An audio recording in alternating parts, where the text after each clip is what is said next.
Ce groupe B a été vraiment palpitant. Ces deux fenêtres des éliminatoires de la Coupe du Monde, comptant pour les 5e et 6e journées, on a eu vraiment un rebasculement vraiment des cartes. Au départ, on avait le Soudan qui était premier, le Sénégal deuxième, le Congo naviguait entre la 3e et la 4e place. Au bout de cette 6e journée, le Congo passe à la première place avec sa victoire face à la Mauritanie. Bien sûr, le débrief arrive très prochainement, les Congolais. Attendez votre débrief.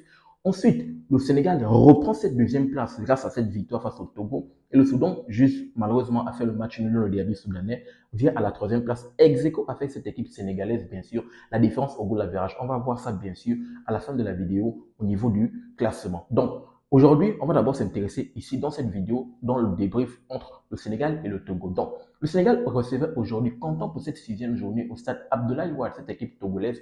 Et le Sénégal s'est imposé 2-0, un match assez tranquille. Le Sénégal s'est rendu le match assez tranquille grâce à une belle performance de Pape Matar Sarr, celui qui allume la mèche et qui lance les hostilités. Bien sûr, on sait que le premier match de la 5e journée, le Sénégal a été critiqué. Bien sûr, ils ont fait une mauvaise performance du côté du Soudan, 0 but partout. Ils sont tombés dans le piège soudanais. J'ai fait le débrief, je disais que le Sénégal est tombé dans le piège soudanais. Et on a tapé cette équipe sénégalaise, mais surtout on a également tapé Pape Thiaw pour ses choix. On a dit qu'il n'avait pas des choix assez poignants. Les cadres n'ont pas répondu présent, surtout Sadio Mané qui a raté beaucoup d'occasions assez franches qui pouvaient permettre à son équipe, bien sûr, de l'emporter. Donc, on peut voir que Pape Thiaw n'a pas été quand même têtu. Là, il faut le reconnaître, il faut le dire de façon claire. Pape Thiaw n'a pas été têtu. Il est revenu dans ce match avec un 11 assez différent. On savait que ce qui pêchait dans le match face au Soudan, c'était l'attaque. La défense était tranquille, le milieu assez solide quand même avec les jeunes là, Lamine Camara, Pape Matar Sarr et Idrissa Gana Gueye. C'était l'attaque qui était quand même, on avait une impression d'avoir une attaque assez vieillissante. Il n'y avait pas de jeu, il n'y avait pas de combinaison entre les attaquants. Donc, excusez-moi. Et dans ce match, on peut voir que il n'a pas été têtu. Il est venu avec 3 joueurs assez différents, 2 joueurs plutôt assez différents, avec un schéma d'attaque différent. Hassan Diao, bien sûr, titulaire dans le match, il a remplacé Ismaïla Sarr.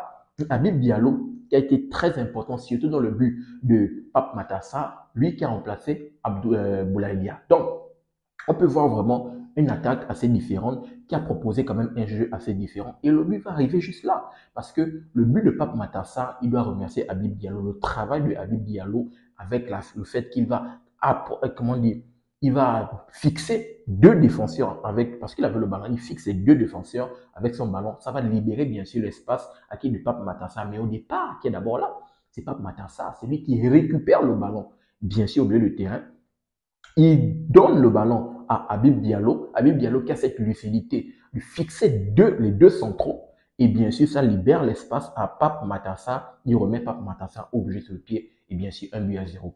Et pourtant, la rencontre, j'ai trouvé qu'une début de rencontre, le Sénégal vraiment n'arrivait pas à se procurer des occasions franches. L'autre côté, le Togo, par contre, avait des occasions d'ouvrir le score. Heureusement que Edouard Mendy, en tout cas, sur ces 2 rencontres, Edouard Mendy et la défense ont répondu quand même assez présent, solide défensivement, et comme ça quand même il faut le saluer. Donc avec cette ouverture du score, on peut voir que le Sénégal vraiment s'est rendu le match assez facile. De l'autre côté, le Togo a essayé de pousser. Première mi-temps, 1-0. On revient en deuxième mi-temps, bien sûr, tout de suite. Deuxième mi-temps, dans les 50-60e minutes, le deuxième but arrive là sur, bien sûr, un centre de la part sur un coup franc, de la part qui est tiré de la part de Lamine Camara. Très beau tir, très beau tir. Il envoie un très beau centre, bien sûr, dans la surface de réparation. Et au départ, on pensait que c'était Sadio Mané, mais comment Sadio Mané, qui est très court, va prendre le ballon. Et bien sûr, c'est le défenseur qui tête, malheureusement, qui va marquer contre 5 ans. Et j'aimerais revenir sur la performance du petit Hassan Diallo quand même. Hassan Diallo, parce que j'ai parlé de Habib Diallo qui a été très important dans ce schéma de jeu-là. Mais je vais revenir très rapidement sur la performance de Hassan Diallo que j'ai trouvé quand même assez intéressant.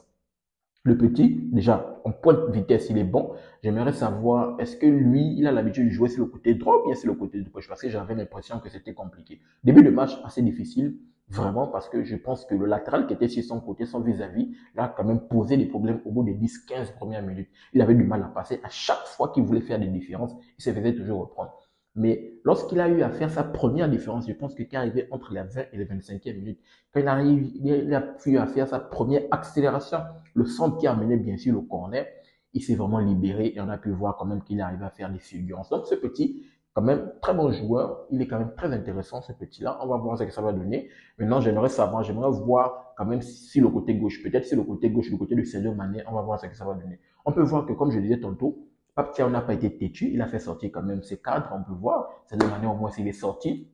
Il est Camara là. Le petit, il est venu titulaire. Quand même, il a été assez impressionnant. Je pense que le Sénégal a quand même des bons joueurs, des bons latéraux. Le match face au Soudan, j'ai soulevé juste au ciel le petit Antoine Mendy, qui était très bon. Et là, dans le match, là, il est Camara également a été très bon. Je pense qu'il était bon. Mais je pense que le Sénégal a des problèmes avec les latéraux gauche. Hein.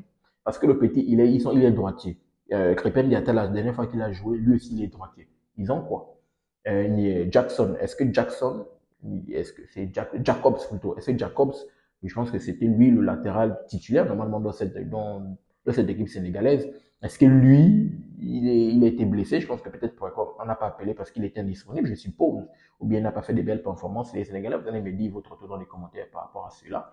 Mais en tout cas, le Sénégal finit par s'imposer 2 buts à 0 dans un match où ils se sont vraiment rendus la tâche facile. Tout de suite, conséquence au classement, on peut voir qu'au bout de cette 6e journée, le Sénégal qui revient, bien sûr, à la 2e place. Juste là, devant le Soudan qui, comme j'ai dit tantôt, le Soudan qui a joué un peu plus tôt dans le match face au derby entre les deux nations soudanaises là-bas. Et dans les dernières minutes, 90 plus 9, parce que le Soudan menait 1 but à 0. Jusqu'au début de la rencontre, le Soudan était premier de ce groupe. Le début de la rencontre entre le Sénégal et le Togo, ils étaient premiers du groupe, mais il a fallu que le Soudan du Sud mette ce but égalisateur là. Donc, le Sénégal doit vraiment remercier cette équipe du Soudan du Sud. Ils ont égalisé la rencontre, ils ont égalisé le match qui a permis à ce que le Sénégal actuellement se retrouve à la 2e place avec un bilan de 12 points, ex aequo avec le Soudan, 12-12, une différence au niveau du goal average. Maintenant, ils passent devant parce qu'au niveau du goal average, bien sûr, ils ont 7 et le Soudan a plus 6. Donc, au bout de cette 6e journée, qui sort vainqueur? C'est bien sûr la République démocratique du Congo. Parce qu'elle sort vainqueur avec 13 points. Sur les deux fenêtres, ils se sont imposés 2 fois. Donc, elle a profité de la rencontre entre le Soudan et le Sénégal pour venir prendre ce lead-là. Il y a un match retour qui va se jouer du côté du stade de Marty. Attention.